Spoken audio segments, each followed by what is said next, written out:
Once upon a time, in a beautiful village in Africa, lived a sad lady called a Kama.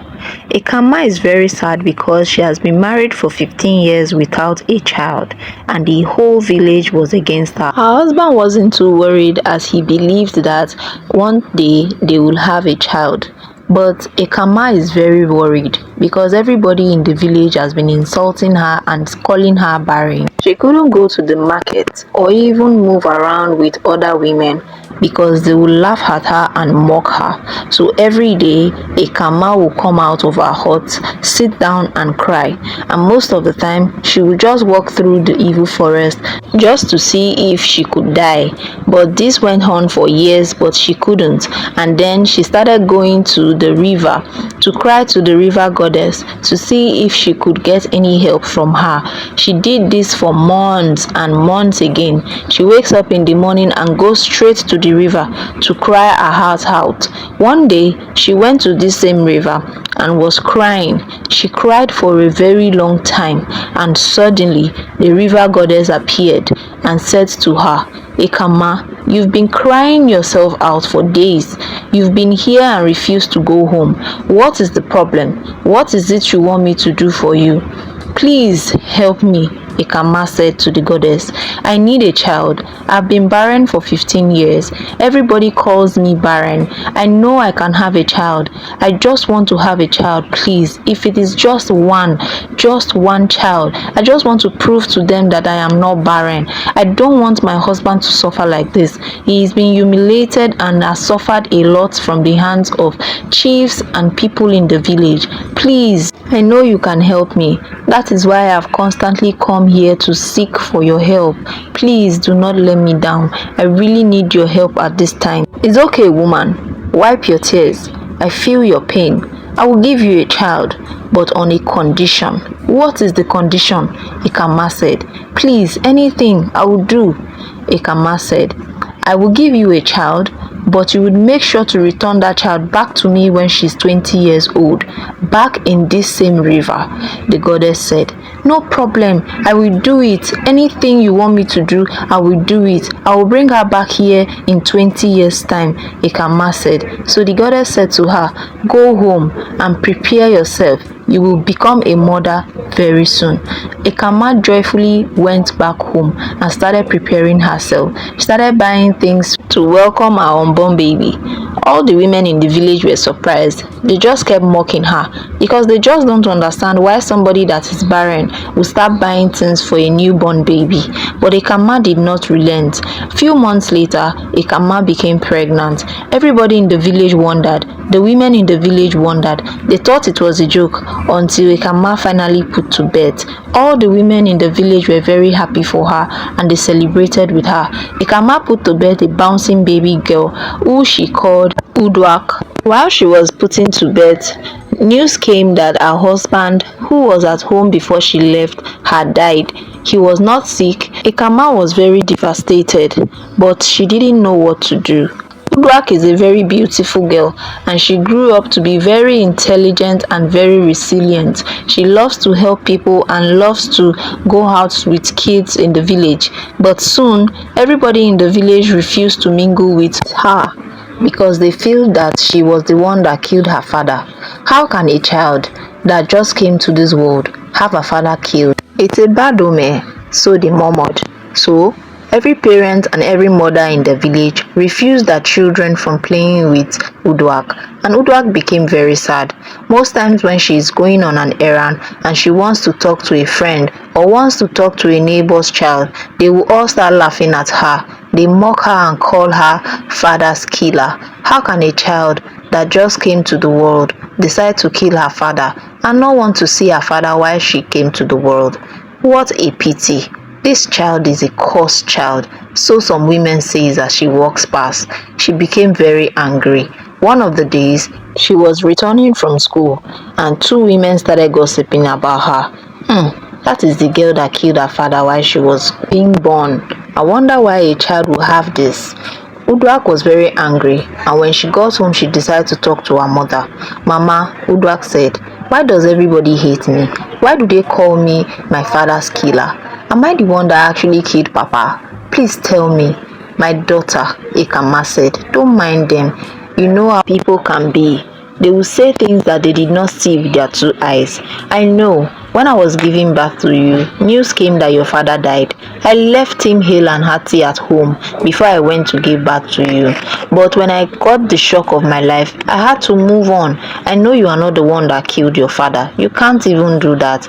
Look, my daughter, you are everything I have. And if nobody decides to talk to you in this village, you can always talk to me. Please, do not be angry. I know that sometimes the situation can be overwhelming, but trust me, my child, it's going to be fine. I'm sure they will come around very soon. I love you. You are the only thing that gives me joy right now. Please, cheer up. I love you. I'm sure they will come around. Those kids will get to know that you are not the one that killed their father. And even their mothers and their fathers will know one day that you are not the one that killed your father. It is just something they made up. You are not the one that killed your father. Please, okay? The goddess that gave you to me will take care of you. I'm sure there's a reason for all of this. And besides, even if there is no reason for all of this, who cares? I have you, you have me. So let's just be happy. We are the only ones that we have. But I'm sure the villagers will come around very soon. One day very soon. Please, so don't be angry. Just cheer up, my daughter. Okay, Mama, Uduak said. Days and weeks passed, but the villagers did not stop mocking Uduak. And one day, when she was on her way going to an errand her mother sent her, some kids started mocking her. Uduak was very angry. She became furious and shouted at one of the boys, and her eyes brought out fire and killed the boy. The boy fell down on the ground. The rest of the kids ran away. One of them ran to tell the mother of the boy who had died, and so she was angry, very furious, and went to meet the king at once. My king, the mother cried, please help me. Ekama's daughter has killed my son. He is everything I had. How can I get another son? My king, please help me. It's okay, woman. What is it? What are you trying to say? How can Ekama's daughter kill your son? What did he do? What happened? Explain to me. I don't know. A kid came to my house to tell me that Ekama's daughter just killed my son, my king. The woman said, how can I even get another child at this moment? He is all I have. My king, please do something. I'm very angry right now. This is devastating. My mind is shattered. My heart is broken. Please help me, my king. It's okay, woman. I will send the guards to Ekama's house right away, so that we can know what's going on. And so the king sent a guard to call Ekama. When she came, the king shouted at her, Ekama, what is going on? What am I hearing? What is this news? That your daughter Uduak killed somebody? How? Why? Why would she do that? Everybody in the village says she killed her father. Then now she wants to take it upon herself to kill the other people in the village? Oh, my king, please, do not believe them. I don't think Ekama killed him. I don't think Ekama killed him. This might just be a mistake. My daughter cannot kill a fly, not to talk about killing a human being. Please, my king, I'm sure there is another way out. Oh, of course, the king said. There will be another way out. I am sending word to the priest. When he comes, I want to know every single thing that happened, and then I will get to know what to do with your daughter. But for now, she's going to be locked up in the palace somewhere. And for you, just go home till I get back to you. Ekama cried out. Oh, my king, please have mercy on me. And so, when the chief priest came to the palace, he did some incantation. He shook his head, looked at the king, continued with the incantation. The king became very worried. Hope everything is well, the king said to the priest. My king, this is a very serious issue, and what I am seeing here does not look good at all. It is very, very serious. Then speak up, the king said. Oh, my king, I see bad news. There is going to be war.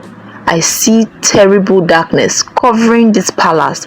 I think Ekama needs to go out of this palace, else it is going to be disastrous. What do you mean? That I should banish Ekama and her daughter? The king said. Oh, this is not something I wanted to do. But if that is what the gods want, Who am I not to do what they wish?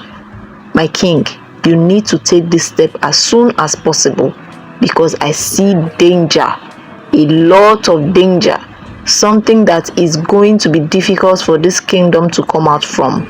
And so Ekama and her daughter was banished out of the village and was asked to leave and not come back. Ekama was very sad, but she had no choice. She was the only one that she has. She had no family members also. She took her daughter and left the village. They left to other neighboring villages, but no one wanted to help until they got to one of the neighboring village that a man actually helped them. She saw the man and stopped him, and then she said, "Please, I'm begging you, sir. I know you don't know me, but something terrible had happened to me. I lost my home, my husband, and this is my only daughter. I don't have any other place to go. I promise I will help you with any work that you want me to work for you. Just give us a place to stay." "It's okay, woman. I understand. I've also lost a family too. I used to have my wife and my children, but they all died out of a strange sickness. Don't worry, I have a place I can give to you. But I'm a farmer. In return, you will help me on my farm." "That's fine," Ekama said. "We are very, very grateful." Soon, they started going to farm with the farmer. Many years passed, and they became very happy living in the farmer's house, helping him on his farm. Uduak grew up to become a very strong and resilient lady. And very soon, she started going to the farm all by herself because, of course, she was mature enough to go by herself and to do a lot of work all by herself. So many times, in gratitude to what the man did for her, she would go to the farm and work herself out. The man didn't want her to do this, but Uduak will insist most of the time. So one day, when she went to the farm, she has worked a lot and she became tired. She rested for a bit and came back working.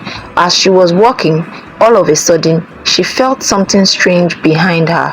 When she turned around, what she saw was a beautiful woman, tall, putting on white, on red hair, and she was scared at first. She looked at the lady and said to her, "Please, do I know you? Or is there something I can help you with?" "I see you have grown into a very beautiful woman, Uduak," the goddess said. "Ha, you know my name," Uduak said. "How did you know my name?" "You are a very intelligent girl," the goddess said, "and you have grown to be a beautiful woman like I presumed. Now, I want you to go home and tell your mother to tell you what I asked her to do. She will tell you everything. She knows better. She should have done this. I don't know why she wants me to remind her." "Please, who are you?" Uduak said. "Can I know what is going on here? At least so that I will have a good understanding and tell her when I get to the house." "Please, just tell her like I said," the goddess said, and she left. Uduak was very, very surprised. She didn't know what to do. She was confused. "This is weird," Uduak said. "Am I even dreaming?" Uduak said. So when she went home later that day and her mother gave her food to eat, she started talking to her mother. She said, "Mama, something strange happened in the farm today. I still don't understand. It's as if I was sleeping. Another time, it was as if I was walking, but I just can't really wrap my head around it. What is it, my daughter?" All I can remember was I was walking in the farm and suddenly I saw somebody and she was saying I should tell you to tell me what you were supposed to tell me. I don't even understand. I'm still confused. Mama, is there something you really need to tell me?" "My child, you are even confusing me," Ekama said. "How does this lady look?" Ekama said, "Well, she has red hair. She's very white and she's wearing a white cloth." "Oh, I think I understand," Ekama said. "How old are you again?" Ekama asked her daughter. "Mama, how come you have forgotten how old I am? I am going to turn 20 in 2 days. I hope you are not planning not to buy me a gift. This one you are thinking like you have forgotten." "Oh no, my daughter, it's just that there is something more important. I really need to take you somewhere." "Mama, are you sure everything is fine?" "Yes, everything is fine, but very early tomorrow morning we will be going somewhere." And so, the next day, Ekama and her daughter set out to meet the goddess. When they got there, The goddess said to her, "It took you long enough. I thought you wanted to go back on your word, because if you remember vividly, you promised me you were going to come. I'm so sorry. Please, I almost forgot. But thank goodness, you reminded my daughter, and I'm here again today. Thank you so much for what you did. I would still be barren if not for you." "It's okay," the goddess said. "I see you really took care of her. She has become a very brilliant woman. She has grown beautifully, and there is a lot of things that I will need to talk to her about. Because right now, there is a battle time for her to start a big one, and that which I but don't made worry her for Uduak. I have empowered you to keep the world at peace. I need you to always be at your best. You will be given the powers that you need, whether to heal or to win battles or even to settle issues among people. I want you to be the peace among humans. That is the reason why I gave you to your mother, saying that she has a very beautiful heart, and I want you to be a replica of that. It's good to really see you again." Uduak and Ekama left for their home, and months later, news of war came to them, that there is war between their village and the neighboring village, and the neighboring village has almost killed all their warriors in the battle. So, Ekama was very worried. Back home, one of the warriors was sent from the battlefield to meet the king to give him report about what is happening, and he said to the king, "My king, almost all our warriors are gone. These people have overpowered us. We need external force. We really need it urgently." "Ha, the gods has forgotten us," the king said. "How can I even do this right now? Don't worry, let me send words to the priests." The king said. Days later, Uduak was very worried. "I can't do this. I can help my people. I can't sit here and watch them die. Let me try and help my people," Uduak said to herself. And so, she got into warrior clothes and headed straight to the battlefield. When she got to the battlefield, the warriors were surprised. "How come a woman is in the battlefield?" they murmured to themselves. But Uduak got into the battlefield and started fighting. She started fighting with so much courage and resilience, and also with the help of the powers given to her by the goddess.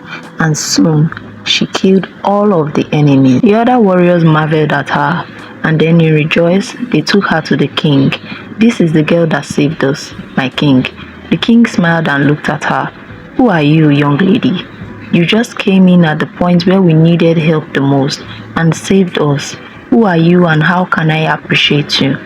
"My king, I know you don't remember me, but my name is Uduak. My mother is Ekama, the lady you banished from your kingdom some time ago." "I'm so sorry, Uduak," the king said. "You've turned into a brave young lady.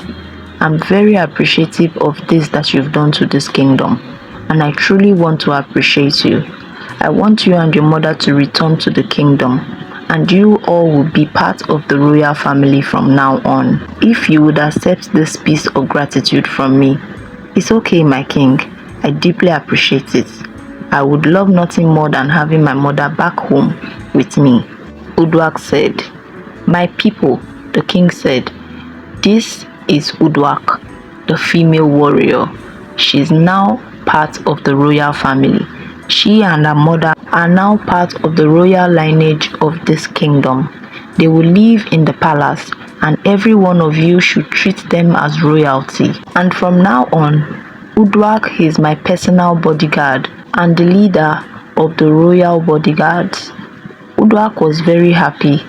They brought her mother from the village that they were, and they were very happy. "Thank you, Uduak, for this that you have done to this village." Ekama said, "Truly, you are the best gift to me from the gods, and I'm very happy." They both smiled at each other. The end.